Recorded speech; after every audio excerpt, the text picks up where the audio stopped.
கனவெங்கும் தித்தித்தாய். அத்தியாயம் 14. கூடத்தில் மகேஷின் பெற்றோருடன் அன்னலட்சுமி பேசிக் கொண்டிருக்க அவரின் மடியில் சோட்டாபீம் அமர்ந்திருந்தான். தர்ஷினி வருவதை பார்த்த சோட்டாபீம் அவளின் காலை அணைக்க அவனை ஆசையாக தூக்கி இடுப்பில் அமர்த்தி கொண்டாள். வாமா தர்ஷினி, இங்க வந்து உட்காரு. என்னம்மா, என்னோட பையன் உன்னை ரொம்ப கொடுமைப்படுத்துறானா? கிருஷ்ணன் கேட்க தர்ஷினியும் மகேஷும் அவரை புரியாமல் பார்க்க, மகி ரொம்ப வேலை கொடுக்குறானா, அதுதான் அப்படி கேட்குறாரு. இல்லைங்க, அப்படி ஒன்றும் இல்லை. உன்னோட கண்ணை பார்த்தாலே தெரியுதேம்மா, நைட்டு தூக்கம் இல்லாமல் ரொம்ப நேரம் இருந்து வேலை பார்த்துருக்கேன்னு. பாரு எப்படி செவந்து போயிருக்கு. நான் ஒன்றும் அவளை ராத்திரி ஃபுல்லாக கண்ணு முடிச்சு வேலை பார்க்க சொல்லலை. ஆமாங்க, அவர் என்ன எதுவும் வற்புறுத்தி வேலை வாங்கல. கொஞ்சம் இம்பார்ட்டன்ட் ஒர்க், அதை தான் முடிச்சே ஆகணும்னு இருந்துட்டேன். அது நேரம் போனதே தெரியல. என்னம்மா, நீயும் வேலை பார்க்குறதுல உன்னோட புருஷனை மாதிரியே இருக்க. இப்படியே இருந்தேன்னா நீயும் என்னை கவனிக்காமல் போயிடுவியா? அத்தை, என்ன இப்படி பேசுறீங்க? மேரேஜ் ஆன உடனே நான் உங்க கட்சி தான். வேலைக்கு போற ஐடியாவே இல்லை. வனிதா ஆசையாக தனது மருமகளை கட்டி அணைக்க மகேஷ் அவளை முறைத்து கொண்டு இருந்தான். இவர்களின் உரையாடலின் இடையே அன்னலட்சுமி சமையல் அறைக்கு சென்று அவசரமாக காஃபி போட்டவர் ஏற்கனவே வாங்கி வைத்திருந்த நொறுக்கு திணியையும் சிறு சிறு சாசர்களில் தட்டி எடுத்து வந்தார். இப்ப எதுக்குமா இதெல்லாம்? வரும்போது தான் சாப்பிட்டுட்டு வந்தோம். பரவாயில்லண்ணா, கொஞ்சமாவது எடுத்துக்கோங்க. சோட்டாபீம், உனக்கு வேணுமாடா தங்கம் என ஒரு சாசரை அவனிடம் கொடுக்க தனது குட்டிக்கரங்களில் வாங்கியவன் கீழையும் மேலையும் சிந்தியவாறு எடுத்து வாயில் போட்டான். மகேஷ் அவனின் செய்கையை பார்த்து சிரித்தவன் அவனோடு சேர்ந்து தின்பண்ட பாத்திரத்தையும் எடுத்து தனது மடியில் அமர்த்தியவன் தன் கைகளாலேயே அவனுக்கு ஊட்டத் தொடங்கினான். மகேஷின் மேல் கோபம் இருந்தாலும் தனக்கு பிடித்த பண்டத்தை ஊட்ட மறுக்காமல் வாங்கி கொண்டான் சோட்டாபீம்.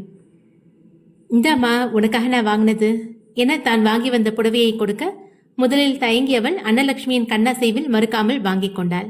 சிறிது நேரம் திருமண விஷயங்கள் பற்றி பேசியவர்கள் அவர்களிடமிருந்து விடை பெற்று சிவாவையும் ஒருமுறை பார்த்து கிளம்பியவர்கள் வனிதா வீட்டிற்கும் தந்தையும் மகனும் அலுவலகத்திற்கும் சென்றனர். பிரவீனும் காட்வினும் அலுவலகத்திற்கு வர தினமும் தங்களுக்கு முன்னே வரும் மகேஷ் வராமல் இருக்க காட்வின் வேலையை தொடர பிரவீன் காட்வினின் முறைப்பையும் பொருட்படுத்தாமல் தேவிகாவை பார்க்க 5வது தளம் நோக்கி சென்றான். இதுவரை தங்கள் முதலாளியை கார் பார்க்கிங் அல்லது 3வது தளம் தவிர எங்கேயும் பார்த்திராத ஊழியர்கள் திடீரென்று 5வது தளத்திற்கு வரவும் பரபரப்புடன் வேலையை செய்தவாறு நடப்பதை என்னவென்று கவனிக்கத் தொடங்கினர். தேவிகா தனது இருப்பிடத்திலிருந்து அமைதியாக வேலையை செய்து கொண்டிருக்க அவள் முன்னே வந்து நின்றான் பிரவீன். சார் சார், ஏதாவது பிரச்சனையா என மேனேஜர் படபடப்புடன் கேட்டவாறு வர அப்போதுதான் தேவிகா தன் முன்னே நின்றவனை நிமிர்ந்து பார்த்தாள். நத்திங், நான் தேவிகாவை பார்க்க வந்தேன். நீங்க உங்க வேலையை பாருங்க. இந்த பொண்ணையா? ஏன் சார், ஏதாவது தப்பு பண்ணிடுச்சா? நான் உங்க வேலையை பார்க்க சொன்னேன் மிஸ்டர். சாரி சார் என்றவர் அவ்விடத்தை விட்டு நகர, உங்ககிட்ட கொஞ்சம் பேசணும், வெளியே வா. நீங்க என்ன பண்றீங்கன்னு தெரியுதா? எனக்கு இப்பவே உங்ககிட்ட பேசணும், வெளியே வாடி என்றவன் வெளியேற தேவிகாவும் சுற்றியிருந்த ஊழியர்கள் தன்னை ஒரு மாதிரி பார்க்க தலை கவிழ்ந்தபடி வெளியே வந்தாள். நில்லுங்க. என்ன, எதுக்கு இப்படி பிஹேவ் பண்றீங்க? அப்படின்னு நான் தப்பா பிஹேவ் பண்ணிட்டேன்? எல்லாருக்கும் முன்னாடியும் வந்து வான்னு கூப்பிட்டுட்டு போறீங்க. அவங்க என்னை பத்தி என்ன நினைப்பாங்க? என்னடி லூஸ் மாதிரி பேசுற? இன்னும் 2 வாரத்துல நமக்கு மேரேஜ். அது இந்த ஆஃபீஸ்ல பொறுத்த வரைக்கும் உங்களுக்கும் எனக்கும் மட்டும்தான் தெரியும். நெக்ஸ்ட் வீக் ப்ராப்பரா அனௌன்ஸ் பண்ண தாண்டி போறேன். அப்ப ஏன் அன்னைக்கு மகேஷ் சார் அனௌன்ஸ் பண்ணும்போது நீங்க சும்மா நின்னீங்க? ஏய், எங்களோட பிளானே 3 பேரோட மேரேஜையும் நெக்ஸ்ட் வீக் அனௌன்ஸ் பண்றது தான். அன்னைக்கு அந்த ஜூனியர் பொண்ணால மகி உடனே அனௌன்ஸ் பண்ண வேண்டியதா போயிடுச்சு. அதுக்காக என்னோட பிளான் எல்லாம் என்னால மாத்திக்க முடியாது. அன்னைக்கு பெரிய பார்ட்டியே அரேஞ்ச் பண்ணியிருக்கோம். நமக்கு ட்ரெஸ் வேற நானே சூஸ் பண்ணி வச்சிருக்கேன். இப்படி எல்லாம் இமேஜின் பண்ணி வச்சுக்கிட்டு சும்மா அனௌன்ஸ் பண்ண எனக்கு மனசு வரல. அப்ப அது வரைக்குமாவது நீங்க அமைதியா இருக்கலாமே. இன்னைக்கு எல்லாரும் என்னை எப்படி பார்த்தாங்க தெரியுமா? அவங்களெல்லாம் எதுக்கு நீ நோட்டீஸ் பண்ற? வா, வெளியே போகணும். உங்ககிட்ட ஒரு இம்பார்ட்டன்ட் விஷயம் பத்தி பேசணும் என்றவன் காரை எடுக்க அமைதியாக ஏறிக்கொண்டாள். மகேஷ் 11 மணி அளவில் அலுவலகத்திற்கு வர காட்வின் மட்டும் தனது வேலையை பார்த்து கொண்டிருந்தான். பிரவீன் எங்கடா? நீ என்னடா இவ்வளோ லேட்டா வந்திருக்க? தர்ஷினி வீட்டுக்கு போனேன், அதான் லேட்டு. அங்கேயா? எதுக்கு? சே, அவளுக்கு வாங்கின ஃபோனை கொடுக்க தான் போனேன். ஆனால் அதை மட்டும் கொடுக்கலடா, கார்லேயே மறந்து வச்சிட்டேன். என்னங்கடா நினச்சிக்கிட்டு இருக்கீங்க? நான் மட்டும் என்னோட டார்லிங்கை விட்டுட்டு மாங்கன்னு வேலை பார்க்குறேன். நீங்கள் 2 பேரும் உங்கள் கேர்ள் ஃப்ரெண்டை பார்க்க போயிருக்கீங்க. என்னது, பிரவீன் அவனோட கேர்ள் ஃப்ரெண்டோட வெளியே போயிருக்கானா? அவன் மட்டும் இல்லைடா, நீயும் தான். சரி, அதை விடு. தர்ஷினி எதையோ கண்டுபிடிச்சிருக்கான்னு நினைக்கிறேன். நிஜமாக தான் சொல்றியாடா? அப்போ அவளை உடனே வர சொல்லு. அவளே வருவாடா. அப்போ ஏற்கனவே கூப்பிட்டுட்டியா? இல்லை, ஆனால் அவள் வருவா. அவள் கண்டுபிடிச்ச விஷயத்த நம்ம 3 பேர்கிட்டையும் சேர்ந்து சொல்லணும்னு நினைக்கிறா. அப்போ விஷயம் பெருசாக தான் இருக்கும். நீ பிரவீனை உடனே வர சொல்லு. சரிடா என்றவன் பிரவீனுக்கு அழைக்க அவனோ மகேஷ் வந்ததால் தான் தன்னை அழைக்கிறான் என நினைத்து அழைப்பை கட் செய்தவன் தேவிகாவுடன் தங்களது ரெஸ்டாரண்டை நோக்கி பயணமானான். தர்ஷினி தனது சோர்வு நீங்க சோட்டா பீமுடன் சிறிது நேரம் விளையாடியவள் அன்னலட்சுமியிடம் சென்று இன்று அலுவலகத்திற்கு செல்வதாக கூறியவள் அங்கே செல்ல தயாராக அறைக்குள் சென்றாள். அன்னலட்சுமி மகள் செல்லும் முன் மதிய உணவை அளிக்க அவசரமாக சமையலை பார்க்க சென்றார். சோட்டா பீம் விளையாடி கழித்தவன் வீட்டிற்கு ஓட தர்ஷினி தயாராகி அறையிலிருந்து வெளியே வந்தாள். தர்ஷி, என்னம்மா? சாப்பிட்டுட்டு போடி. மா 12 தான் ஆகுது, இப்பவே எப்படி சாப்பிட? அப்போ கொஞ்சம் பொறுத்து சாப்பிட்டு போனா போதும். இல்லம்மா, தேவிகா ஆஃபீஸில் தானே இருக்கா, அவ கூட கேண்டீனில் சாப்பிட்டுக்கிறேன். உனக்கும் சேர்த்து தாண்டி சாப்பாடு பொங்கி வச்சிருக்கேன். இப்போ நீ சாப்பிடாட்டா அத்தனையும் வீணாக தான் போவோம். ஒழுங்காக சாப்பிட்டு போனா போதும் என கண்டிப்பாக சொல்ல, சரிம்மா சாப்பிட்டுட்டே போகிறேன். தர்ஷி, உனக்கு சம்மந்தியை எடுத்துகிட்டு வந்த புடவை பிடிச்சிருக்கா? நல்லா இருந்துச்சுமா, ஆனால் ரொம்ப காஸ்ட்லி போல. அவங்க தகுதிக்கு ஏற்ற மாதிரி எடுத்துகிட்டு வந்திருக்காங்க.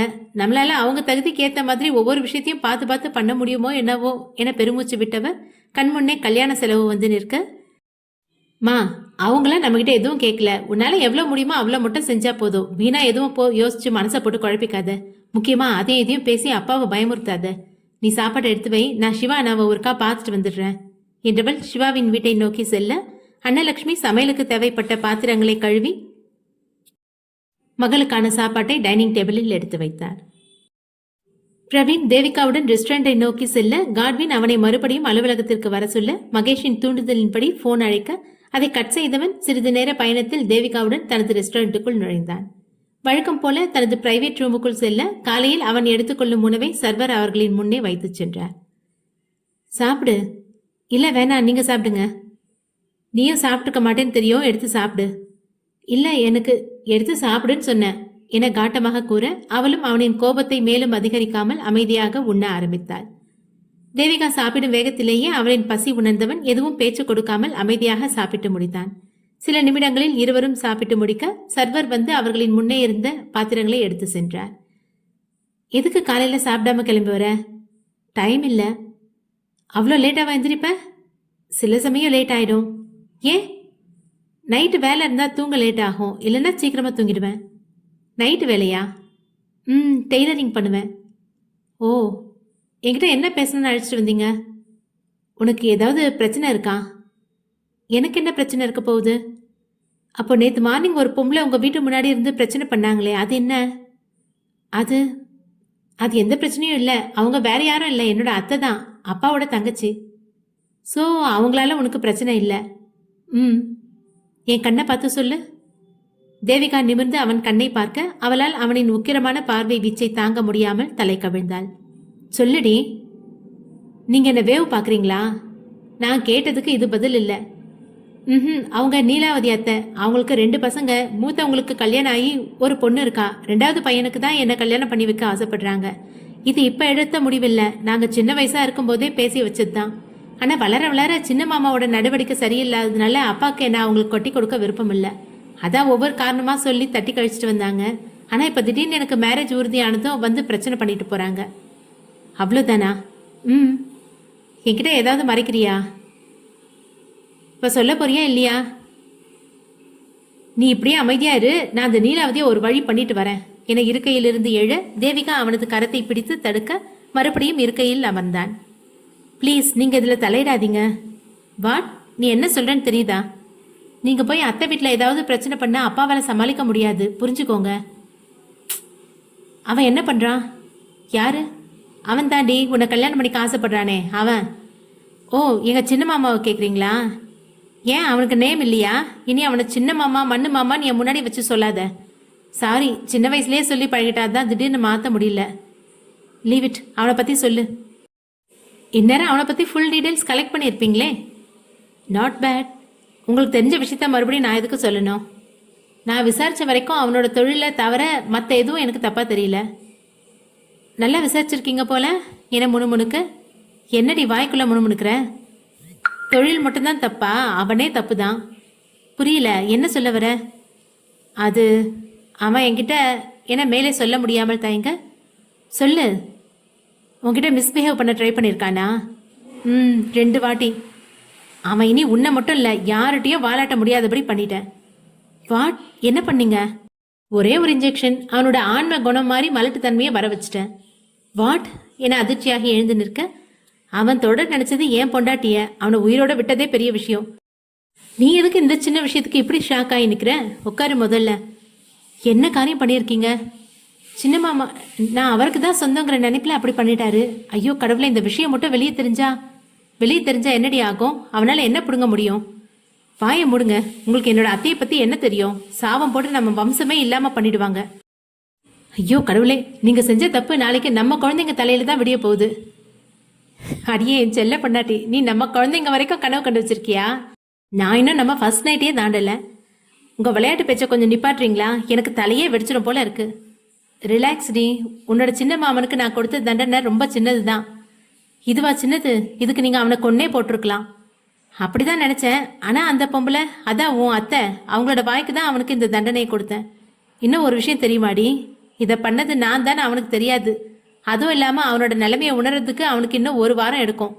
என்னடி முழிக்கிற? உண்மைதான் சொல்கிறேன். நேற்றுக்கு நைட்டு என்னோட ஆளுங்களை வச்சு அவனை கடத்திட்டேன். சும்மா வான் பண்ணி விடலான்னு தான் நினச்சேன். ஆனால் அவன் குடிபோதையில் உளர்னதை கேட்டதுக்கு அப்புறம் தான் அவனுக்கு இந்த தண்டனையை கொடுக்க முடிவு பண்ணேன். என்ன உளர்னா? எல்லாமே நீ காலேஜ் ஃபர்ஸ்ட் இயர் படிக்கும்போது உன்னை கடத்தி தப்பு பண்ண பார்த்தான். அதுலேருந்து நீ தப்பிச்சிட்ட. இன்னும் ஒரு கொடுமையான விஷயம் என்னென்னா, நீ வயசுக்கு வந்த அன்னைக்கே உங்ககிட்ட அவன் தப்பாக நடந்துக்க ட்ரை பண்ணியிருக்கான். அதுவும் அப்போ உனக்கு 12 வயசு தான். இப்படிப்பட்ட கேவலமானவனை இதோட விட்டனேன்னு சந்தோஷப்படு. தேவிகாவிற்கு அன்றைய நிகழ்வு கண்முன் வர கண்களை இறுக மூடியவளுக்கு உடல் நடுங்க ஆரம்பித்தது. பிரவீன் விரைந்து சென்று தன் எதிரே இருந்தவளை தன் கை வளைவுக்குள் கொண்டு வந்தான். ரிலாக்ஸ், ஒன்னல்ல, நான் தான் உன் பக்கத்திலே இருக்கனே. இனி எவனோட நிழலும் கூட உன் மேல படம் விட மாட்டேன். அன்னைக்கு நான் இல்ல, வேணாம், எதுவும் சொல்ல வேணாம், கொஞ்சம் அமைதியா இரு. இல்ல, அன்னைக்கு நான் சின்ன மாமாவை ரத்தம் வர மாதிரி தலையில பலமா அடிச்சிட்டேன். ஓகே, அமைதியா இருடி. தம்பிக்கு மஞ்ச காமாலையில காய்ச்சல் வந்து மயங்கி சுருண்டு விழுந்துட்டான். அப்பாவும் அம்மாவும் சடங்கு கழிக்க வந்த அத்தை சின்ன மாமா கிட்ட என்னை பார்த்துக்க சொல்லி ஹாஸ்பிட்டலுக்கு கிளம்பிட்டாங்க. கொஞ்ச நேரம் என் பக்கத்துல இருந்த அத்தை வெளியே போனதும் சின்ன மாமா என்கிட்ட. பிரவீன் அவளை மேலும் பேச விடாமல் அவளின் இதழை தன் இதழ் கொண்டு சிறை செய்தவன் தன் நீண்ட நெடிய முத்தத்தை அவளின் மனவலிக்கு மருந்தாக கொடுத்தான். தர்ஷினி சிவாவின் வீட்டில் சிறிது நேரத்தை செலவழித்தவள் மதிய நேரம் 1 வீட்டிற்கு வந்து தாய் எடுத்து வைத்த சாப்பாட்டை உண்டு அலுவலகம் நோக்கி சென்றாள். நேராக 3வது தளத்திற்கு வர அங்கே மகேஷ் மற்றும் காட்வின் இருவர் மட்டுமே இருந்தனர். Good morning sir. குட் மார்னிங்மா, உட்காரு. பிரவீன் சார் இல்லையா? அவன் வெளியே போயிருக்காம்மா, இப்போ வந்துடுவான். நீங்கள் 2 பேரும் சாப்பிட்டீங்களா? நீ வந்த விஷயத்த ஃபர்ஸ்ட் சொல்லு, மகேஷ் கேட்க. மணி 2 இப்போதானே உங்கள் லஞ்ச் டைம். நீங்கள் போய் சாப்பிட்டுட்டு வாங்க, அப்புறம் சொல்கிறேன். எனக்கு ரொம்ப டயர்டாக இருக்குது, 1 ஹவர் ரெஸ்ட் எடுத்துக்கிறேன் என்றவள் தன் எதிரே இருந்த டேபிளில் தலை சாய. ஏய், நீங்க ரெஸ்ட் எடுக்க வாடி வந்த? ஹலோ சார், மறந்துட்டீங்களா? சிவனேன் தூங்கிட்டு இருந்தவளை எழுப்பி விட்டு எனக்கு தலைவலியை கிரியேட் பண்ணிட்டு நீங்க ஹாயா வந்துட்டீங்க. அதுக்கப்புறம் எங்க அம்மா என்னை தூங்க விட்டுருப்பாங்கன்னு நினைக்கிறீங்களா? ஸோ எனக்கு இப்போ 1 ஹவர் ரெஸ்ட் தேவை. சரிம்மா, நீ ரெஸ்ட் எடு. நீ வாடா, நம்ம சாப்பிட்டுட்டு வந்துடலாம். கண்டிப்பாக பிரவீனும் சாப்பிட்டுட்டு தான் வருவான். இந்தா கீ. எதோட கீ இது? என்னோட ரூம் கீ தான். என் கேபினோட லெஃப்ட் சைடில் இருக்கு. அங்கே போய் ரெஸ்ட் எடு என்றவன் கீயை அவள் முன்னே வைத்து காட்வினுடன் அவனது கேபினை நோக்கி சென்றான். காட்வின் தன் முன்னே நடப்பது கனவா நனவா என்ற குழப்பத்தில் நகர தர்ஷினி எதையும் அலட்டிக் கொள்ளாமல் கீயை எடுத்தவள் அவனின் அறையில் சென்று படுத்து தன் தூக்கத்தை தொடர்ந்தாள். பிரவீன் தேவிகாவை ஒரு வழியாக சமாதானப்படுத்தி வைத்திருக்க, தேவிகாவும் தனது சிறு வயதிலிருந்து இதுவரைக்கும் யாரிடமும் கூறாத மனத்தை உறுத்தி கொண்டிருந்த கசப்பான விஷயம் அவனுடன் பகிர்ந்து கொண்ட நிம்மதியில் இருக்க எனக்கு காட்வினிடமிருந்து மறுபடியும் போன் வந்தது. இம்முறை மறுக்க முடியாமல் அட்டன் செய்து காதில் வைத்தவனை தனது வாயில் வந்த பல நல்ல வார்த்தைகளால் அர்ச்சனை செய்தான் காட்வின். போதுண்டா டேய், இன்னும் என்னடா பண்ணிட்டு இருக்க? ரெஸ்டாரண்ட்ல தான்டா இருக்கேன். வாட்? பேசத்தானடா போனேன், அதை விட்டுட்டு ஏதாவது தப்பு தண்டா? டேய், நீ நினைக்கிற மாதிரி எதுவும் நடக்கல. அப்போ சீக்கிரம் ஆஃபீஸ்க்கு வந்து சேருடா. இங்கே ஒருத்த முறைக்கிற முறையில் நான் எரிஞ்சு சாம்பல் ஆனாலும் ஆச்சரியப்படுறதுக்கு இல்லை. ஒரு நாள் மனுஷனை நிம்மதியாக இருக்க விடுறீங்களா? நோ, தர்ஷினி எதையோ கண்டுபிடிச்சிருக்கா மச்சி. நீ எவ்வளோ சீக்கிரம் முடியுமோ அவ்வளோ சீக்கிரம் ஆஃபீஸ்க்கு வந்து சேரு. என்னடா கண்டுபிடிச்சா என மனதில் எழுந்த உந்துதலில் கேட்க, அதை அவ எங்ககிட்ட சொல்லலை, நீயும் வந்தாதான் சொல்லுவாடா. ஓகேடா, அப்போ இன்னும் 1/2 மணி நேரத்தில் நான் அங்கே இருப்பேன். ஒரு முக்கியமான விஷயம் மச்சி. என்னடா? நம்ம 2 பேரையும் இந்த மகி அவனோட பர்சனல் ரூமுக்கு ஒரு வாட்டியாவது அனுப்பியிருப்பானா சொல்லு. எங்க அது எப்படி இருக்குன்னு கூட நமக்கு தெரியாதே. இன்னைக்கு அந்த ரூம் கீ அவன் தர்ஷினிகிட்ட கொடுத்து ரெஸ்ட் எடுக்க சொல்றான்டா. வாட்? டே மச்சி, நீ சொல்றது உண்மையாடா? சரி, நான் அங்கே வர வந்து பேசிக்கலாம் என்றவன் ஃபோனை அணைக்க நாம இப்பவே போய் ஆகணுமா? நாம காலையில வந்ததுரி இப்ப 2 மணி நேரம் கழியுது. ம். இப்ப எதுக்கு முகத்தை தூக்கி வச்சிருக்க? நாளைக்கே உன்னை இங்க கூட்டிட்டு வரேன். இல்லைங்க, அதெல்லாம் வேணாம். எனக்கு ஆஃபீஸ்ல வேலை சரியா முடியல. நாளைக்கும் போகலைன்னா ஒர்க் பெண்டிங் ஆயிடும். அப்புறம் மகேஷ் சார் என்ன துரத்தி அடிச்சு வீட்டுக்கே விட்டுருவாரு. அப்போ அப்பப்போ வரலாம். ம். பிரவீன் தேவிகாவின் நெற்றியில் அழுந்த முத்தமிட்டு அறையை விட்டு அவளுடன் வெளியேறி அலுவலகத்திற்கு வந்து சேர்ந்தான். மகேஷும் காட்வினும் சாப்பிட்டு முடித்து 3வது தளத்தில் தங்களுக்கே உரிய மீட்டிங் ஹாலில் இருக்க பிரவீனும் அங்கு வந்து சேர்ந்தான். உனக்கு இவ்வளோ நேரம் வெளியில் என்னடா வேலை? என்னமோ பண்ணிட்டு போறேன், அதை பற்றி உனக்கு என்னடா கவலை? ஆமா, தர்ஷினி எங்க? இன்னும் மகியோட ரூம்ல தான் இருக்கா. நான் போய் அழைச்சிட்டு வரேன். நீ இருடா, என்ன மகேஷ் தருக்க? ஏண்டா என்ன பிரவீன் கேட்க, நானே போய் அழைச்சிட்டு வரேன். ரியலி? ம் என்றவன் தனது பர்சனல் அறையை நோக்கி செல்ல, என்னால் கண்ணு முன்ன நடக்கிறத நம்ப முடியலடா. எனக்கும் அப்படிதான் மச்சி இருக்கு. உண்மையிலேயே இப்போ நம்மளை தாண்டி போனவன் நம்ம மகி தானா? எனக்கும் அதே சந்தேகம் தான்டா. எனக்கு என்னமோ மகி தர்ஷினியை லவ் பண்ணுறான்னு தான் தோணுது. இப்போ நமக்கு இப்படி தோணும், அப்புறம் இந்த எண்ணம் அறவே வராத மாதிரி ஏதாவது ஏடா கடம் பண்ணுவான். அதுவும் கரெக்ட் தான். நீ ஏன்டா வரத்துக்கு இவ்வளோ நேரம் எடுத்துக்கிட்ட?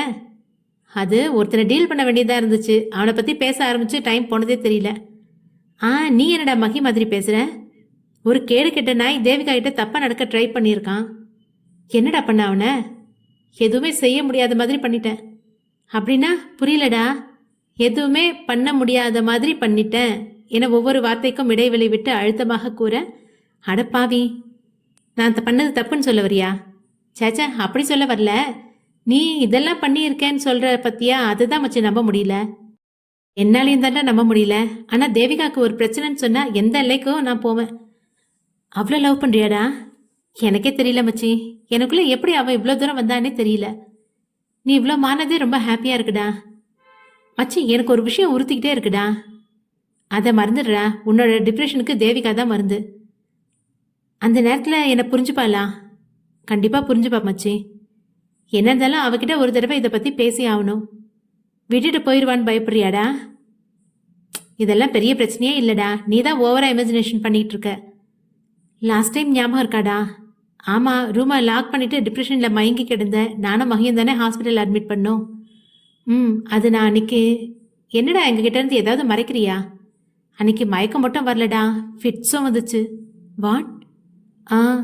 எருமை நாயே, இதை இப்போ வாடா சொல்லுவேன். எந்திரிடா, இப்போவே ஹாஸ்பிட்டல் போய் ஃபுல் பாடி செக்அப் பண்ணுவோம். இப்போ நான் நல்லா தாண்டா இருக்கேன். நோ, நீ இப்போவே ஹாஸ்பிட்டல் வந்தாகணும். இன்னும் என்னெல்லாம் மறைக்கிறியோ தெரியல. இதில் தர்ஷினி என்ன கண்டுபிடிச்சிருக்கானோ தெரியல. அதை பார்த்து மறுபடியும் உனக்கு ஏதாவது ஆயிடுச்சுன்னா சத்தியமாக எங்களால் தாங்கிக்க முடியாதுடா. அங்கிள் ஆண்டியை நினச்சி பாரு. இப்போ நீ ஹாஸ்பிட்டல் வரப்போறியா, இல்லை உன்னை தரத்துல நானே இழுத்துட்டு போகட்டுமா? ஏண்டா படுத்துற? எனக்கு தான் இப்போ ஒன்றும் இல்லைன்னு சொல்கிறேன்ல மச்சான். இது உன்னோட ஹெல்த் சம்மந்தப்பட்டது மட்டும் இல்லை, எங்களோட நிம்மதியும் சம்மந்தப்பட்டது. புரிஞ்சுக்கோ. ஏண்டா, நான் என் அன்னைக்கே சொல்லியிருக்கலாம்ல. ஏண்டா மறைச்ச? அம்மா அப்பாவை நினச்சிதான்டா. இடியட். இப்போ மறைச்சி பின்னாடி ஏதாவது ஆயிடுச்சுன்னா அவங்க தாங்கிப்பாங்களா?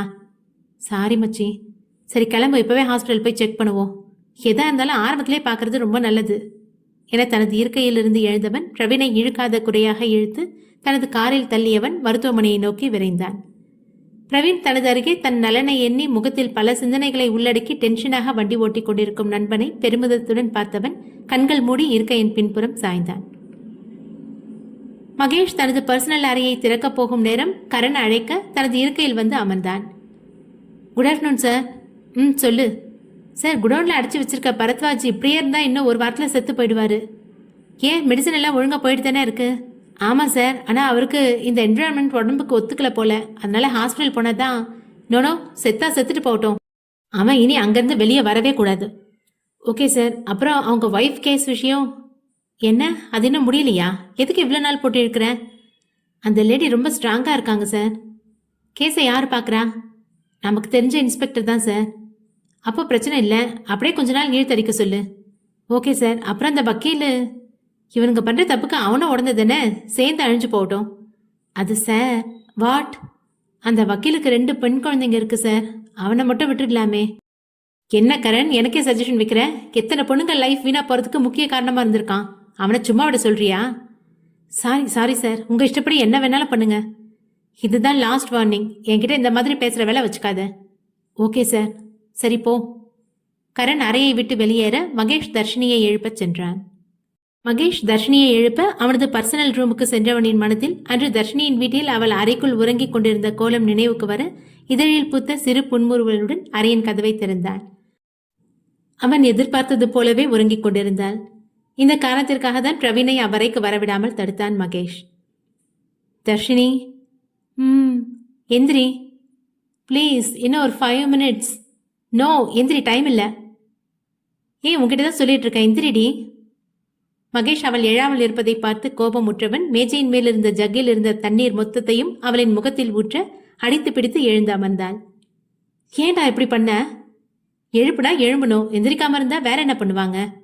அதுக்காக தண்ணி எடுத்து மேலேயா ஊத்துவேன்? டெஃபினெட்லி. லூசு லூசு, இப்போ நான் எப்படி வெளியே வர்றது? ஏன் உன்னை தூக்கிட்டு போகணுமோ? இங்க பாருடா. மகேஷ் அவளின் கண்களை பார்த்து பேசிக் கொண்டிருந்தவன் இமைகளை தாழ்த்த அவன் செய்த தண்ணீர் அபிஷேகத்தால் அவள் ஆடைகள் நனைந்து போயிருந்தன. Sorry, I am really sorry. நீ சாரி சொன்ன உடனே என்னோட துணி காஞ்சிருமா? 5 minutes வெயிட் பண்ணு, வேற ட்ரெஸ் அரேஞ்ச் பண்ணுறேன். சீக்கிரம் போய் எடுத்துட்டு வா. மகேஷ் கரனுக்கு ஃபோனின் மூலமாக அழைத்து தர்ஷினியின் அளவை சொல்லி ஒரு சுடிதாரை வாங்கி வர சொன்ன அவள் எதிரே இருந்த இருக்கையில் அமர்ந்தான். ட்ரெஸ் வர வரைக்கும் வெளியே இருக்கீங்களா? நோ, இது என்னோட ரூம். நான் அலோ பண்ணதுனால தான் நீயே இங்கே இருக்க. Got it. தர்ஷினி அதன் பிறகு அமைதியாக இருக்க மகேஷ் அவள் முன்னே ஒரு விலை உயர்ந்த மொபைலை நீட்டினான். என்ன இது? வாங்கிக்கோ, உனக்காக தான் வாங்கினேன். எனக்கு என்னோட ஃபோன் தான் வேணும். இது அதை விட காஸ்ட்லி, நிறைய ஃபெசிலிட்டியும் இருக்கு. இதில் என்ன இழவு இருந்தாலும் என்னோட ஃபோன் மாதிரி வராது. வாட்? எனக்கு இது தேவையில்லை. இது உனக்காக வாங்கினது, உங்ககிட்ட தான் இருக்கணும். இனி எதுவும் எனக்காக நீங்கள் வாங்காதீங்க. எது வாங்கினாலும் அது எனக்கு பிரச்சனையில் தான் வந்து முடியுது. நீ அந்த நெக்லஸை மைண்டில் வச்சு சொல்கிறியா? இந்த ஃபோன் அப்படி இல்லை. இதுக்காக உங்ககிட்ட சண்டை போட யாரும் வரமாட்டாங்க. வாட் எவர், எனக்கு என்னோட ஃபோன் தான் வேணும். என்னடி நீ சின்ன பிள்ளை மாதிரி இடம் பிடிக்கிற? ஹலோ மிஸ்டர் மகேஷ், நான் கேட்குறது நீங்கள் என்கிட்ட இருந்து திருடி வச்சிருக்க என் பொருளை. வாட்? திருடி வச்சிருக்கேனா? இல்லைன்னா நான் தந்து தான் வச்சுருக்கீங்களா? உனக்கு இன்னும் தெரியல நீ எந்த மாதிரி பிரச்சனைக்குள்ளே வர நினைக்கிறேன்னு. அப்போ காசு இருந்தால் எந்த பிரச்சனையும் ஈஸி தான் இல்லை? இந்நேரம் உனக்கு என்ன நடந்துட்டுருக்குன்னு தெரிஞ்சிருக்கும். ஸோ கொஞ்சம் தள்ளி இருக்க பாரு. அது எப்படி என்னால் தள்ளி இருக்க முடியும்? நான் செஞ்சு கொடுத்த என்னோட ப்ரோக்ராமை வச்சு அந்த கேடு கிட்ட நாய் பல இல்லீகல் வேலையும் செஞ்சு முடிச்சிருக்கான். என்னோட கிளாஸ்மேட்டை ஆக்சிடென்ட் மாதிரி செட் பண்ணி கொலை பண்ணியிருக்கான். அப்போ அவனுக்கு அந்த ப்ரோக்ராமை நான் தான் பண்ணேன்னு அப்பவே தெரிஞ்சிருந்தா என்னையும் அந்நேரத்துக்கே கொண்டு போட்டிருப்பான். அப்படிப்பட்டவனை எப்படி என்னால் சும்மா விட முடியும்? அவனை நான் பார்த்துக்கிறேன்டி. அவனை பற்றி முழுசாக தெரிஞ்சா வெயிட் டோன்ட் பி எமோஷனல். நீ கண்டுபிடிச்ச விஷயத்த ஒரு கெட்ட கனவா நினைச்சு மறந்துடு. அவனுக்கு என்ன தண்டனை கொடுக்கணுமோ நான் முடிவு பண்ணிக்கிறேன். முடியாது. நானும் சொல்லிக்கிட்டே இருக்கேன், எதிர்த்து பேசிட்டே இருக்கேன். என கோபத்தில் சீரியவனை பார்த்து மிரண்டவள் அமைதியாகிவிட அந்நேரம் மகேஷுக்கு கரனிடமிருந்து ஃபோன் வந்தது. ஃபோனை அட்டன் செய்தவாறே அறையிலிருந்து வெளியே வந்தவன் கரண் வாங்கி வந்திருந்த ஆடை பையை வாங்கி கொண்டு தர்ஷினியின் கையில் கொடுத்தான். தர்ஷினியும் ஆடை மாற்றி தான் போட்டு வந்திருந்த ஆடையை பையில் வைத்தவள் அறையை விட்டு வெளியேற மகேஷ் அவளுடன் சேர்ந்து மீட்டிங் ஹாலுக்கு வந்தான். பிரவீனும் காட்வினும் மருத்துவமனைக்கு சென்றிருந்ததால் அவர்கள் அறையில் இல்லாமல் இருக்க தர்ஷினி மகேஷை பார்த்து முறைத்துக் கொண்டிருந்தாள். மகேஷோ இருவரும் எங்கே தன்னிடம் சொல்லாமல் போனார்கள் என்ற யோசனையில் நின்றிருக்க, இப்படி வெறும் ஹாலை காட்டுறதுக்கு தான் என்னை தண்ணி விட்டு எழுப்பி கூட்டிட்டு வந்தீங்களா? நான் இங்கே வரும்போது 2 பேரும் இங்கே தான் உட்காந்துட்டு இருந்தாங்க. இதை நான் நம்ப சொல்றீங்களா? நீங்கள் என்ன வேணும்னே பழி வாங்கியிருக்கீங்க. அப்படி நினச்சிருந்தா உன்னை படுக்கவே விட்டுருக்க மாட்டேன், அதுவும் என்னோட பர்சனல் ரூம்லேயே. அப்போ அவங்களுக்கு ஃபோன் போட்டு பாருங்க எங்கே இருக்காங்கன்னு. என்றவன் காட்வினுக்கு அழைக்க அழைப்பு போய்க் கொண்டிருந்ததே தவிர அவன் அட்டன் செய்யவில்லை. 2 முறை அழைத்து பார்த்தவன் அவன் எடுக்கவில்லை என்றதும் பிரவீனுக்கு அழைக்க அவனும் அட்டன் பண்ணவில்லை. என்ன ஃபோன் பண்ணிகிட்டே இருக்கீங்க, யாரும் எடுக்கலையா? ஆமாம். அவங்க எங்கே போயிருப்பாங்க? அது தெரிஞ்சா அவங்களுக்கு நான் ஏண்டி ஓயாம ஃபோன் பண்ணிட்டு இருக்க போகிறேன். சரி, அப்போ நான் வீட்டுக்கு கிளம்புறேன். வாட்? எனக்கு நைட் ஃபுல்லாக தூக்கம் இல்லாததால ரொம்ப டயர்டாக இருக்குது. ஸோ நான் நாளைக்கு வரேன். நோ, எனக்கு இப்போவே விஷயம் தெரிஞ்சாகணும். உங்ககிட்ட நான் தனியாக எதுவும் சொல்ல மாட்டேன். அவங்க எங்கே போனாங்கன்னு தெரியல, என்னால் இன்னும் வெயிட் பண்ண முடியாது. நீ சொல்லிட்டு தான் இங்கேருந்து போகணும். உங்கள் 3 பேரில் யாருக்கு ஓ நெகட்டிவ் பிளட் குரூப்? எங்கள் 3 பேருக்கும் ஓ நெகட்டிவ் தான். ஏன் இப்போ அதுக்கு என்ன? இதை நான் எதிர்பார்க்கல என குழப்பமான மனநிலையில் கூற, தர்ஷினி என்னோட பொறுமையை சோதிக்காத. சாரி சார், என்னால் உங்ககிட்ட தனியாக எந்த விஷயத்தையும் சொல்ல முடியாது. சொல்லாமல் நீ இங்கேருந்து போகவும் முடியாது. Okay, no problem. என்னோட வீட்டுக்கு இன்ஃபார்ம் பண்ணிடுங்க, நான் போய் ரெஸ்ட் எடுத்துக்கிறேன். என்றவள் மகேஷின் கையில் இருந்த அவனது பர்சனல் ரூமின் கீயை பறித்து கொண்டு அவ்வறையிலேயே சென்று படுத்துக்கொண்டாள். மகேஷ் தர்ஷினியின் நடவடிக்கையை பார்த்து பல்லை கடித்தவன் தனது கோபத்தை கட்டுப்படுத்தி மறுபடியும் தனது 2 நண்பர்களுக்கும் மாறி மாறி அழைக்க அவர்கள்தான் எடுக்கும் நிலையில் இல்லை. பிரவீனுக்கு தனது திருப்திக்காக பாடி செக்கப்புக்கு கூட்டி சென்ற காட்வின் பரிசோதனை முடிந்து முடிவுக்காக காத்திருந்தான். பிரவீனும் அவன் அருகே வந்து அமர, என்னடா ரொம்ப சோர்வா தெரியுற? சும்மா இந்த ஹாஸ்பிட்டலுக்கு கூட்டிட்டு வந்து அந்த டெஸ்ட் இந்த டெஸ்ட்னு சொல்லி பாதி ரத்தத்தை உறிஞ்சு எடுத்துட்டாங்க. சரி சரி கொஞ்சம் பொறுத்துக்கோ, ரிப்போர்ட் எப்படி வருதுன்னு பார்க்கலாம். ஆமா மகி இன்னும் நம்மளை தேடாமலா இருக்கா? அச்சிச்சோ, டாக்டரை பார்க்க போறப்பவே நம்ம 2 பேர் ஃபோனையும் சைலண்ட்ல போட்டேன்டா. போச்சு, இன்னைக்கு நம்ம 2 பேரையும் ஒரு வழி ஆக்காம விட மாட்டான். என்னோட ஃபோனை கொடுறா. இந்தா என அவனுடைய ஃபோனை அவன் கையில் கொடுத்து தனது ஃபோனை ஆராய்ந்தவன் திடுக்கிட்டு பிரவீனை பார்க்க அவனும் அதே பார்வையில் அவனை எதிர்கொண்டான். என்னடா இத்தனை வாட்டி அடிச்சிருக்கான்? அதான் அப்பவே சொன்னேன் இல்லடா தர்ஷினி வந்திருக்கான்னு. சரி நானே அவனுக்கு ஃபோன் பண்ணி பார்க்குறேன் என்றவன் அழைத்த அடுத்த நொடி மகேஷ் ஃபோனை அட்டென்ட் செய்திருந்தான். ஹலோ மச்சி. டேய் எருமக்கடா நாய்ங்களா, எங்கடா போய் தொலைஞ்சிங்க? என்கிட்ட ஒரு வார்த்தை சொல்லிட்டு போகணும்னு உங்களுக்கு தோணலையாடா கிறுக்கு பசங்களா? உங்களால அவ கொடுக்குற டென்ஷனை வேற தாங்கிக்க வேண்டியதா இருக்கு. அவனும் உன் கூட தான் இருக்கானா? உங்களை வெயிட்ரா, நாங்கள் ஹாஸ்பிட்டலில் இருக்கோம். What hospital? ஏன் என்னாச்சு? எனக்கு தாண்டா செக்கப் பண்ணலான்னு காட்வின் கூட வந்தேன். அதை என்கிட்ட சொல்லிட்டு போனா என்ன? அது ஏதோ டென்ஷனில். ஓகே, எந்த ஹாஸ்பிட்டலில் இருக்கீங்க? நானும் வரேன். இல்லை மச்சி, செக்கப் முடிஞ்சு ரிப்போர்ட் இப்போ வந்துடும். எந்த ஹாஸ்பிட்டல்னு கேட்டேன். நான் ரெகுலராக செக்கப்புக்கு வர ஹாஸ்பிட்டல் தான்டா. ஓகே, இன்னும் ½ அன் ஹவரில் அங்கே இருப்பேன் என்றவன் ஃபோனை வைத்து தர்ஷினியை பார்க்க அவனது பர்சனல் ரூமிற்கு சென்றான். மகேஷின் அறைக்குள் வந்த தர்ஷினி கண்களில் இருந்த உறக்கம் இருந்த இடம் தெரியாமல் போக அந்த பிரம்மாண்டமான அறையை சுற்றி பார்த்தபடி நின்று கொண்டிருந்தாள். கதவு திறக்கும் சத்தம் கேட்டு குடுகுடுவென்று ஓடி வந்து கட்டிலில் கண்கள் மூடி படுக்க மகேஷ் அவளின் எதிரே வந்து நின்றான். ஹேய் எந்திரி, நீ தூங்கலன்னு தெரியுது, எந்திரி என கடுமையாக கூற தர்ஷினி எழுந்து அமர்ந்தாள். நீ வீட்டுக்கு கிளம்பு, நாளைக்கு வந்தா போதும்.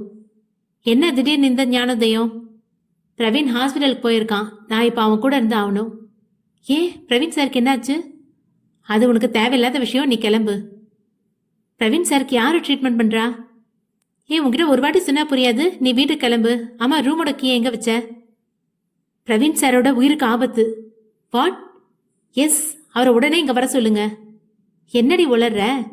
உண்மைதான் சொல்றேன், அவரை உடனே இங்க வர சொல்லுங்க என தீவிரமாக சொல்ல மகேஷ் அவளின் உறுதியான குரலில் ஏதோ ஒன்று மறைந்திருப்பதை உணர்ந்தவன் உடனே பிரவீனுக்கு அழைத்து அலுவலகத்திற்கு வர சொன்னான். மருத்துவமனையில் பிரவீனின் ரிப்போர்ட்டை பார்த்த மருத்துவர் அவனை உள்ளே அழைக்க அவனோ தன் நண்பன் மகேஷ் பேச்சுக்கு மதிப்பு கொடுத்து மருத்துவர் அறையின் வாயிலை தாண்டி வெளியே சென்றான். டேய் எங்கடா போற? டாக்டரோட ரூம் இங்க இருக்கு. மகி உடனே வர சொன்னான்டா. கொஞ்ச நேரத்துக்கு முன்னதாண்டா அவன் இங்க வரதா சொன்னா, இப்ப எதுக்கு நம்மள அங்க கூப்பிடுறான்? என்னவோ இருக்கு மச்சி. அப்ப ரிப்போர்ட்டு? அதை எதையுமே பார்க்க வேணான்னு சொல்லிட்டான். என்னடா இவன் இப்படி ரியாக்ட் பண்ணிட்டு இருக்கான்? அது அவன்கிட்ட நேர்ல போய் கேட்டதான் தெரியும். அப்ப நீ ஃபர்ஸ்ட் போடா, நான் டாக்டர் பார்த்துட்டு உன்னோட ரிப்போர்ட்டை வாங்கிட்டு வரேன். அதை பார்க்க தேவையில்லன்னு சொல்றான்டா. உனக்கு ஃபிட்ஸ் வந்தது அவனுக்கு தெரியாத மச்சி, அதனால தான் அசால்ட்டா வர சொல்றான். அது அப்புறமா வந்து பார்த்துக்கலாம். இப்ப நம்ம 2 பேரையும் உடனே ஆபீஸ்க்கு வர சொல்லியிருக்கான், வா கிளம்பலாம் என்றவன் காரை இயக்க காட்வின் குழப்பமான மனநிலையிலேயே வண்டியில் ஏறி அமர்ந்தான்.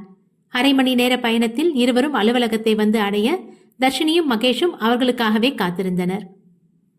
நண்பர்கள் இருவரும் அவசர அவசரமாக 3வது தளத்திற்கு வர மகேஷ் தர்ஷினி மீட்டிங் ஹாலில் அமர்ந்திருந்தனர். எதுக்குடா அவசர அவசரமா வர சொன்ன? காட்வின் கேட்க, ரிலாக்ஸ், உட்காருங்கடா ஃபர்ஸ்ட். அது மச்சி, உனக்கு எதுவும் இல்லை, நீ நல்லா தான் இருக்க. இல்லடா, லாஸ்ட் டைம் டிப்ரெஷன்ல ஃபிட்ஸ் வந்திருக்கு அவனுக்கு. அது உங்க டிப்ரெஷன்ல வரல. என்ன சொல்ற தர்ஷினி? ஆமா சார், மெடிசன் கொடுத்து வர வச்சிருக்காங்க. என்னம்மா சொல்ற? நீங்க யாருக்கிட்ட ட்ரீட்மெண்ட் பண்றீங்க? த பெஸ்ட் சைக்கியாட்ரிஸ்ட் கலையரசன் கிட்ட. தர்ஷினி சிரித்தாள். என்னடி லூசு தினமா சிரிக்கிற? நான் லூசா? நீங்க 3 பேரும் தான் 3 வருஷமா லூசு தினமா தெரிஞ்சுட்டு இருக்கீங்க. 3 பேரும் அவளை முறைத்து பார்க்க, கூல் கூல், கலையரசன் ஒரு ஹார்ட் ஸ்பெஷலிஸ்ட். அவர் தான் 3 வருஷமா உங்களை தான் ஒரு சைக்கியாட்ரிஸ்ட்னு சொல்லி ஏமாத்தி ட்ரீட்மெண்ட் கொடுத்துட்டு இருக்காரு. அதுக்கு வாய்ப்பே இல்லை. பட் அதுதான் உண்மை. இதுல யாருக்கு என்ன பெனிஃபிட் இருக்கு? யாருக்கு இல்லை. நிறைய பேர் பிரவீன் சாரோட ஆர்கனுக்கு 3 வருஷத்துக்கு முன்னாடியே புக் பண்ணியிருக்காங்க. வாட்? என்னோட ஆர்கனுக்கா? என்னடி உளர்ற? நீ எதையோ மிஸ் அண்டர்ஸ்டாண்டிங் பண்ணிட்டேன்னு நினைக்கிறேன். நான் தான் கலையரசன் டாக்டரை சூஸ் பண்ணேன். என்னோட சாய்ஸ் எப்பவும் தப்பாவாது. ஃபர்ஸ்ட் டைம் தப்பா போயிடுச்சு மிஸ்டர் மகேஷ். எதை வச்சு இதெல்லாம் சொல்ற? பிரவீன் சாரோட அண்ணாவை ஹாஸ்பிட்டல் அட்மிட் பண்ணும்போது அவர் இறந்துட்டாரு. இது அவரால் தாங்கிக்க முடியாம அந்த இடத்துலயே மயங்கி விழுந்து அதே ஹாஸ்பிட்டல்ல அட்மிட் பண்ணியிருக்காங்க. உண்மை தானே? அப்போ பிரவீன் சார் ஜஸ்ட் அதிர்ச்சியில தான் மயங்கி விழுந்திருக்காங்க.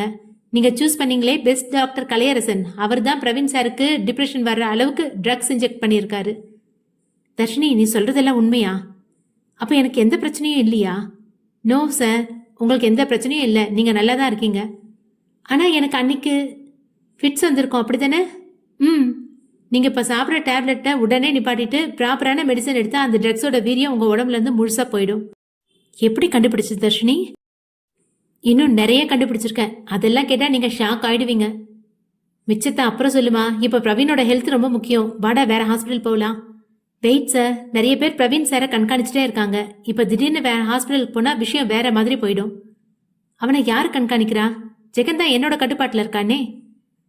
அவன் மட்டும்தான் உங்க கட்டுப்பாட்டுல இருக்கான். அவனோட நெட்வொர்க் இன்னும் ஆக்டிவா தான் இருக்கு. இப்ப நாம என்னமா செய்யறது?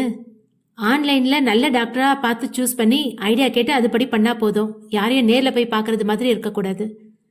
ஓகே, அப்படியே பண்ணிடலாம் என்றவன் தனது போனில் பல டாக்டர்களின் டீடைல்ஸ் பற்றி ஆராய, பிரவீன் இத்தனை நாள் தனக்கு இருந்த டிப்ரெஷனால் ஏதோ ஒரு அழுத்தம் மனதில் அழுத்தி கொண்டிருந்தது இன்று முடிவுக்கு வர நன்றியுடன் தர்ஷினியை பார்த்தான். மகேஷோ தன்னை தாழ்த்தி தன்னை விட மேலே வந்து விட்டாளே என்ற குறுகுறுப்பில் அவளை வெற்று பார்வை பார்த்து கொண்டிருந்தான். காட்வின் தனது நண்பனை உடனே முழுமையாக குணப்படுத்தியே ஆக வேண்டும் என்ற எண்ணத்தில் பல டாக்டர்களின் ஹிஸ்டரியை ஆராய்ந்து கொண்டிருக்க, தர்ஷினி 3 நண்பர்களின் முகபாவனைகளையும் பார்த்தவள் மகேஷின் முகபாவத்தை கவனித்து மனதிற்குள்ளே சிரித்து கொண்டாள். எப்படி தர்ஷினி உன்னால் இதை கண்டுபிடிக்க முடிஞ்சது? பிரவீன் கேட்க, கொஞ்சம் அறிவு இருந்தா போதும் சார். ஏய் என்னடி, அப்ப எனக்கு அறிவில்லைன்னு சொல்றியா? அப்படி சொல்ல முடியாது, கொஞ்சம் அறிவில்லைன்னு வேணா சொல்லலாம். ஏய் எனக்கு அத்த, டேய் சும்மா இருறா, எவ்வளவு பெரிய விஷயத்த கண்டுபிடிச்சிருக்கா. அதுதான் சார் அவரால் ஏத்துக்க முடியல. மகேஷ் தர்ஷினியின் கையை பிடித்து தனது கேபினுக்கு இழுத்து வந்தவன் தனது இருக்கையில் அமர அவனின் எதிரே நின்றிருந்தாள் தர்ஷினி. உட்காரு. இப்ப எதுக்கு என்ன தர தரன்னு இழுத்துட்டு வந்தீங்க? உட்காருடி. தர்ஷினி அவன் எதிரே அமர, சொல்லு. எதை? நான் எதை பத்தி கேட்கிறேன்னு உனக்கே தெரியும், சொல்லு. ஜெகனோட போன்ல இருந்து கலெக்ட் பண்ண டீடைல்ஸ்ல இருந்து கண்டுபிடிச்சேன். வாட்? அவனோட போனை ஹேக் பண்ணியா? அவனோட போன் என்கிட்ட தானே இருக்கு. அப்ப ஏன் இந்த விஷயம் உங்களுக்கு முன்னாடியே தெரியல? நான் போனை ஓபன் பண்ண உடனே அதோட டீடைல்ஸ் எல்லாம் கிராஸ் ஆயிடுச்சு. ஆனா அழிஞ்சு போகல, ஜஸ்ட் மிரர் ஆயிருக்கு. நீங்களே கொஞ்சம் ட்ரை பண்ணியிருந்தா கண்டுபிடிச்சிருக்கலாம். Good job.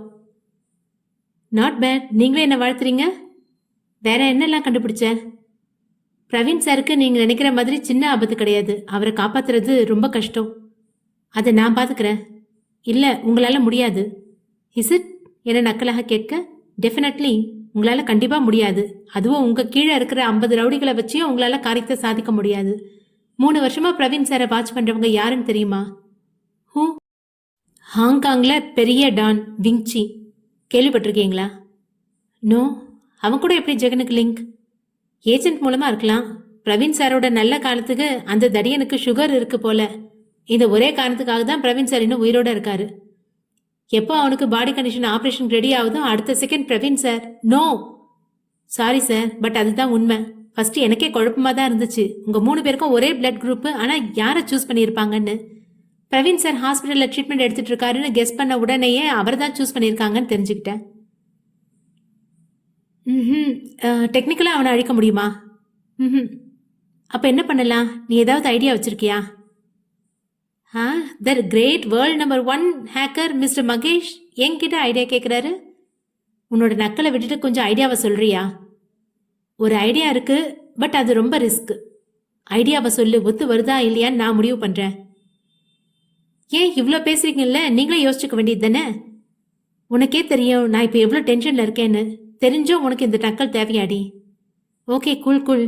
என்னோட ஐடியா என்னன்னா, பிரவீன் சார் கண்டினியூவாக கலையரசன் டாக்டரோட ட்ரீட்மெண்ட்டை ஏற்றுக்கணும். வாட்? எடுத்துக்கணும்னா எடுத்துக்கிற மாதிரி ஆக்ட் பண்ணணும். ஓகே மேலே சொல்லு. நான் கலெக்ட் பண்ண டீட்டெயில்ஸ் படி விங்சியோட பாடி கண்டிஷன் இப்போ கொஞ்சம் பெஸ்ட்டாக இருக்குது. ஸோ கூடிய சீக்கிரம் அவனே இந்தியாவுக்கு வருவான். அவன் என்ன ஹார்ட் பேஷண்ட்டா? ஹார்ட் மட்டும் இல்லை, லிவர், கிட்னி, 2 கண்ணு, இப்படி பல பிரச்சனை அவனுக்கு இருக்குது. அதனால தான் பிரவீன் சாரை 20 கோடி ரூபாய் கொடுத்து விலை பேசியிருக்கான். ஏன்னா அவரோட பிளட் குரூப் அவனுக்கு மேட்ச் ஆகுது.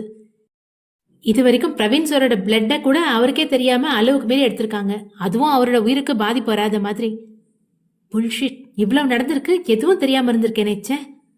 அந்த ரவுடி ஆபரேஷனுக்கு ஹாஸ்பிட்டல் அட்மிட் ஆனா அவனை ஈஸியா உங்க கஸ்டடிக்கு கொண்டு வந்துடலாம். ஓகே, எனக்கு இன்னும் அவனை பத்தி நிறைய டீட்டெயில்ஸ் வேணும். நீ கலெக்ட் பண்ணதை எனக்கு சென்ட் பண்ணு. சென்ட் பண்ணணுமா? உங்க லேப்டாப்ல தானே எல்லாம் இருக்கு, நீங்களே பார்த்துக்கோங்க. ஒரே ஒரு டவுட். என்ன? பிரதாப் அண்ணாவோட death pre planned murder. But அதை பற்றி உங்ககிட்ட தனியாக பேச முடியாது. இப்போ இருக்க ப்ராப்ளத்தை முடிங்க, அதை பற்றி அப்புறம் பேசிக்கலாம். நான் இப்போ கிளம்பவா? எதில் வந்த? ஸ்கூட்டியில் தான். சேஃபாக போயிடுவ தானே? என்ன திடீர்னு எம்எல்ஏ ஆக்கிற?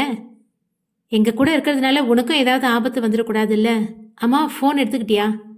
நான் தான் சொல்லிட்டேனே எனக்கு அது தேவையில்லைன்னு. மறுபடியும் ஃபர்ஸ்ட்லேருந்து ஆரம்பிக்காத. நீங்கள் தான் ஆரம்பிக்கிறீங்க. எனக்கு டைம் ஆயிடுச்சு, நான் கிளம்புறேன். ஃபோனை எடுத்துகிட்டு போடி. எனக்கு தான் வேண்டான்னு. எடுத்துட்டு போ என குரலில் கடுமை ஏற்றி கூற, ஓகே, அப்போ என்னோட சிம்மையாவது கொடுங்க. எதுக்கு? அந்த பாலா கூட மறுபடியும் கடலை போடுறதுக்கா? உங்களுக்கு அது தேவையில்லாத விஷயம். ஓ, நான் மேரேஜ் பண்ணிக்க போகிற பொண்ணு எவன் கூடவோ கடலை போடுறது எனக்கு தேவையில்லாத விஷயமா? என் கூட கொஞ்சம் கொலாவதுக்காக கல்யாணம் பண்ணுறீங்க இல்லை தானே? ஜஸ்ட் வேலை தானே வாங்க போகிறீங்க, அதுக்கு எதுக்கு இவ்வளோ அக்கறை? ஓ, அப்போ உனக்கு கொஞ்சம் கொலாவா அவன் வேணும். Stop it. என்னடி கத்துற? கத்தாம என்னோட கேரக்டரே தப்பா பேசுற. உன்னை அடிக்காம விட்டனேன்னு சந்தோஷப்படு என்றவள் கோபத்தில் மேஜையில் இருந்த பொருட்கள் அனைத்தையும் தாறுமாறாக தரையில் தள்ளியவள் மகேஷை திரும்பியும் பார்க்காமல் அறையை விட்டு வெளியேறினாள். திடீரென கண்ணாடி உடையும் சத்தம் கேட்க பிரவீனும் காட்வினும் மகேஷின் அறைக்கு வர அவனும் தன் கோபத்தை எவ்வாறு கட்டுப்படுத்த முடியும் என தெரியாமல் பல்லை கடித்தபடி அமர்ந்திருந்தான். என்னடா ஆச்சு? ஏன் திங்ஸ் எல்லாம் கீழே தள்ளி விட்டுருக்க? என்னடா அமைதியா இருக்க? எதுக்கு இப்போ உனக்கு இவ்வளோ கோவம்? என்னடா கேட்டுட்டே இருக்கோம், அமைதியாவே இருக்க? எதுக்குடா இப்போ எல்லாத்தையும் கீழே தள்ளி உடைச்ச? நான் தள்ளி போட்டதை நீ பார்த்த. அந்த அடங்காப்படாரி தாண்டா எல்லாத்தையும் தள்ளி விட்டுட்டு போயிட்டா. யார சொல்ற? தர்ஷினியவா? அவ எதுக்கு இவ்வளோ கோவப்படணும்? நீ ஏதாவது சொன்னியாடா? நான் என்னடா சொல்ல போறேன்? அப்ப எதுக்குடா அவ தேவையில்லாம கோவப்படணும்? நீ என்னமோ சொல்லியிருக்க, அதான் கோவத்துல இப்படி பண்ணிட்டு போயிருக்கா.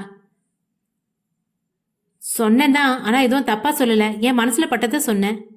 அப்படி என்ன உன் மனசுல பட்டுச்சு? அவளுக்காக தானே ஃபோன் வாங்கினேன். ஏதோ ஃபோன் இல்லாம கஷ்டப்படலன்னு நினைச்சு கொடுத்தா வாங்கியிருக்க மாட்டா. அவளோட ஃபோனை கேட்டிருப்பா. அதுக்கு நீ என்ன சொன்ன? ஃபோர்ஸ் பண்ணி கொடுத்தேன். வாங்கிட்டாளா? வாங்கினா அப்புறமா தூக்கி போட்டு போயிட்டா. அவ மேலேயே குற்றம் சொல்லிட்டு இருக்காத. நீ ஏதோ ஏடா குடம் பண்ண போய் தான் தர்ஷினி இப்படி ரியாக்ட் பண்ணியிருக்கா. அதன உன்னோட தப்பா சொல்லாம அவளை மட்டும் குற்றம் சாட்டிட்டுரு. ஏதாவது டாக்டர் டீட்டெயில்ஸ் கிடைச்சதா? நாங்க என்ன சொல்லிட்டு இருக்கோம், நீ என்னடா கேட்டுட்டு இருக்க? இப்ப பிரவீனோட ஹெல்த் தாண்டா முக்கியம். நீ செஞ்ச தப்ப மறைக்க நல்லா பண்றடா. போய் வேலையை பாருங்கடா, நானே பெஸ்ட் டாக்டரா பாத்துக்கிறேன். நான் 3 பேரை சூஸ் பண்ணியிருக்கேன் மச்சி. யாரை டிசைட் பண்ணலான்னு தான் தெரியல. டிடெக்டிவ் வச்சு 3 டாக்டரையும் ஃபாலோ பண்ண சொல்லு. ஒரு நாளில் டீட்டெயில்ஸ் கேளு, அதுக்கப்புறம் யாரும் டிசைட் பண்ணலாம். ஓகே மச்சி, நான் 1 hour வெளியே போயிட்டு வரேன். கொண்டுடு வேண்டாம் உன்னை, பேசாமல் போயிருந்து வேலையை பாரு. டேய் 1 hour தான்டா. எத்தனை ஹவர் வேணாலும் எடுத்துக்கோ, 5 மணிக்கு அப்புறம். போடா டேய், நான் இப்போவே கிளம்புறேன். அப்போ நீ கிளம்பு, தேவிகாவை விடுறதா இல்லை. வாட்? டேய் வேலையை பாரு, அப்புறமா வெளியே கிளம்பு என்றவன் பிரவீனின் கையை பிடித்து இழுத்து வெளியேற மகேஷ் தனது வேலையை தொடர்ந்தான். நண்பர்களும் மீட்டிங் ஹாலில் உட்கார்ந்து தங்கள் வேலையை தொடர்ந்தனர்.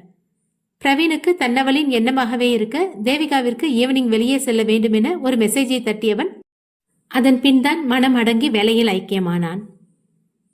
தர்ஷினி அதீத கோபத்தில் வீட்டிற்கு வந்தவள் தன்னறையில் போய் அடைந்து கிடக்க சிறிது நேரம் கழித்து சிவாவின் வீட்டில் இருந்த அன்னலட்சுமி சோட்டா பீமுடன் தர்ஷினி வந்ததை அவளின் வண்டியின் சத்தத்தை வைத்து உணர்ந்து வீட்டிற்கு வந்தார். சோட்டா பீம் ஓடி வந்து தர்ஷினியின் அறை கதவை தட்ட கதவை திறந்தவள் சோட்டா பீமை தூக்கி இடுப்பில் வைத்துக் கொண்டாள். ஏண்டி சீக்கிரம் வரேன்னு சொல்லிட்டு இவ்வளோ நேரம் கழிச்சு வந்திருக்க? அதான் வந்துட்டேன்ல, இப்போ என்ன? என்ன கேட்டுட்டேன்னு என்கிட்ட இப்படி எரிஞ்சு விழுற? உன்னை சொல்லி குத்தம் இல்லை, எல்லாம் அந்த இடியட்னால. யூஸ்லெஸ். சே, யாரடி இப்படி இங்கிலீஷில் திட்டுற? ஊர் உலகத்தில் இல்லாத மாப்பிள்ளையை பார்த்து வச்சல்ல, அவனை தான். என்னது மாப்பிள்ளையா? கழுத, உனக்கு எவ்வளோ தைரியம் இருந்தால் மாப்பிள்ளைய மரியாதை இல்லாமல் பேசுவ?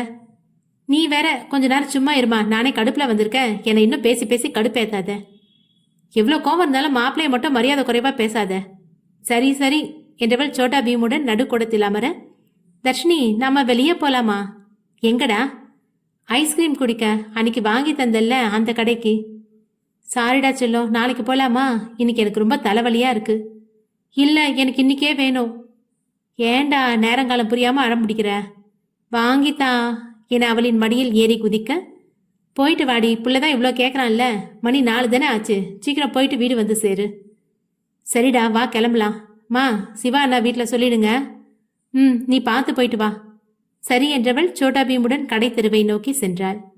போகும் வழியெங்கும் மகேஷ் பாலாவுடன் தன்னை சம்பந்தப்படுத்தி பேசியது மட்டுமே காதில் திரும்ப திரும்ப ஒலித்துக் கொண்டிருக்க, மகேஷின் மேலிருந்த கோபம் மனதில் சிறிது மட்டுப்பட்டு கிடந்தது, சீறிக்கொண்டு வெளியே வந்தது. பல யோசனைகளில் சென்று கொண்டிருந்தவளை சோட்டா பீமின் குரல் மீட்டு கொண்டு வர கடையின் முன்னே வண்டியை நிறுத்தினாள். சோட்டா பீமுக்கு பிடித்த ஐஸ்கிரீம் வகையை வாங்கி கொடுத்தவள் சிறிது நேரத்தில் வீடு திரும்ப, யாரென்று தெரியாத 4-5 முகமூடி அணிந்த நபர்கள் வழிமறிக்க, தர்ஷினி என்னவென்று உணரும் முன்னே சோட்டா பீமுடன் சேர்ந்து தர்ஷினியையும் கடத்தி கொண்டு சென்றனர்.